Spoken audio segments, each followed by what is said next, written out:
좋으신 주님의 은혜가 오늘 이 시간 우리 모든 교우들과 함께 하시기를 바랍니다. 오늘 우리가 함께 나누면서 은혜 받으실 말씀은 에스겔 46장의 말씀입니다.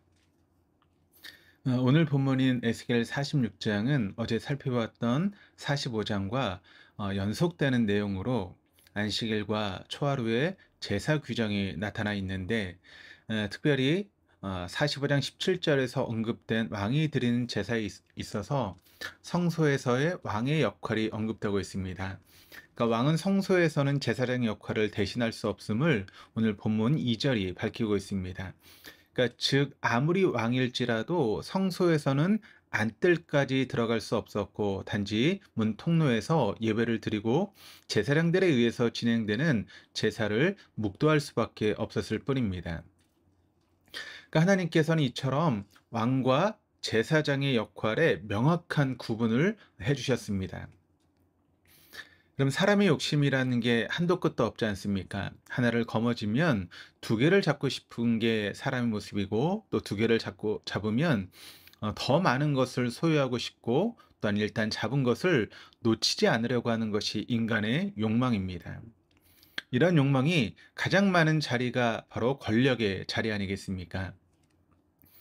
이스라엘의 초대 왕이었던 사울왕이 왕으로 추대되기 전까지 그가 얼마나 겸손한 청년이었는지 우리는 성경의 말씀을 통해서 잘 알고 있습니다.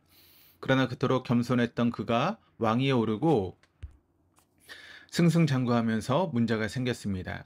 왕으로서의 역할뿐만 아니라 제사장의 역할까지도 넘보게 되는 일이 발생했고, 결국 그 사건으로 인해서 그는 하나님께 버림을 받게 되었습니다.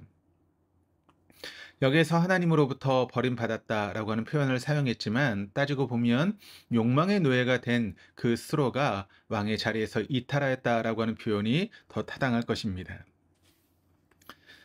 구교의 타락이 바로 정치와 결탁하는 것으로부터 시작되었다라고 하는 사실을 역사가 우리에게 증명하고 있습니다. 그렇다면 타락한 구교로부터 반발해서 종교 개혁을 한 신교라고 자처하는 우리의 현실은 어떤가요? 교회가 교회다워져야 한다라고 하면서 여전히 세상에 치우친 교회가 있고, 기독교인들이 기독교인답게 살아야 한다면서도 여전히 세상의 주류에 휩싸인 기독교인들이 있습니다. 왕은 왕으로서의 역할에 최선을 다하고, 제사장은 제사장으로서의 역할에 최선을 다하게 하신 하나님이 오늘을 사는 우리에게 무엇을 원하시겠습니까? 중국 음식점에 가면 짜장면을 먹을 것인가, 짬뽕을 먹을 것인가 망설여집니다. 짜장면을 주문하고 동료가 먹는 짬뽕을 보게 되면 그 짬뽕이 더 맛있어 보입니다.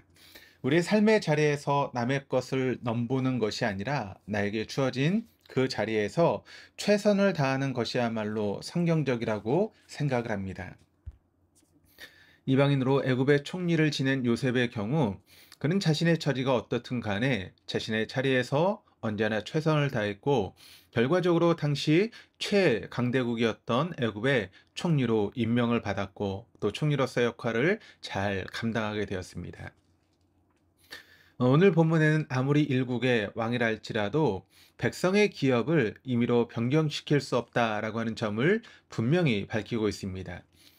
이는 두 가지 의미를 내포하고 있습니다. 권력자라면 백성의 것을 탐하지 말라는 것입니다. 이유는 그 백성에게 그 기업을 허락하신 분이 하나님이시기 때문이라는 것입니다. 또한 이 말씀을 백성의 입장에서 생각해 보면 자신의 기업이 자신으로부터 말미암은 것이 아니라 하나님께서 주신 기업이라는 사실을 잊지 말라는 의미가 됩니다. 자신의 삶의 자리가 하나님으로부터 말미암은 것임을 인지하고 있는 사람은 하나님께 감사할 수 있는 사람입니다. 즉 범사에 감사할 수 있는 사람이 되는 것이며, 범사에 감사하는 사람은 자신의 삶의 자리에서 최선을 다할 수 있게 됩니다.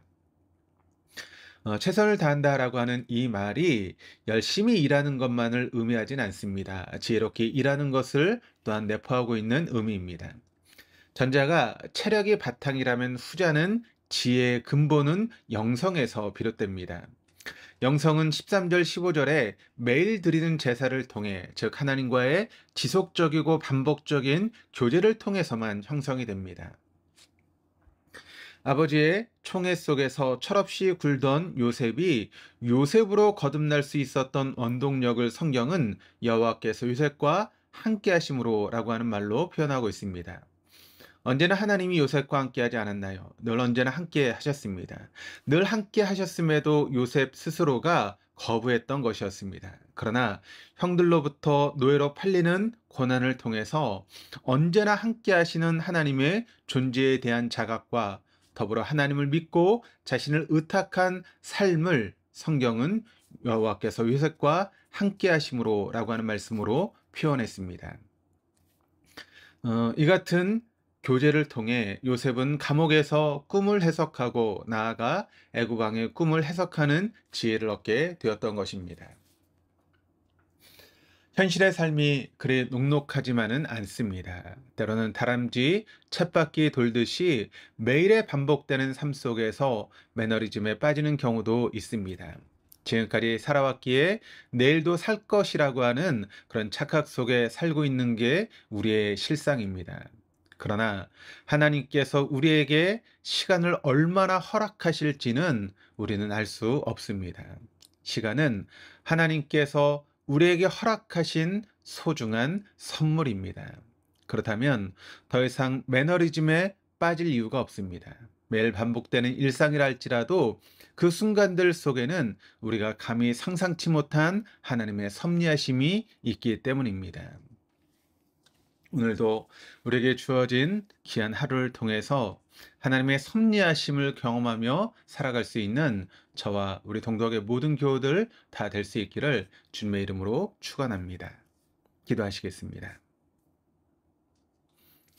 하나님 아버지, 이번 한 주간의 삶 속에서 허락하신 삶의 자리에서 최선을 다하기보다는 타인의 자리를 참으로 많이 넘보았습니다. 십자가 대속의 보혈로 거룩하신 하나님 아버지의 자녀 삼아 주셨음에도 주님의 자녀답지 못하게 생각하고 행동하였습니다. 주님께서 허락하여 주신 시간을 제대로 사용하지 못했습니다. 한 주간의 모든 죄악과 허물을 주님 앞에 회개하오니 용서하여 주시옵소서. 주님, 우리가 서 있는 이 자리가 나로 말미암은 것이 아니라 언제나 함께 하시는 하나님 아버지의 한량없으신 은혜임을 감히 고백할 수 있게 해주셔서 감사합니다. 우리가 발을 디디고 서 있는 그 자리에서 매 순간 열심을 다하되 주님과의 지속적이고 반복적인 교제를 통해 주님이신 지혜로 최선을 다하게 도와주옵소서. 감사드리며 예수 그리스도 이름으로 기도드립니다. 아멘.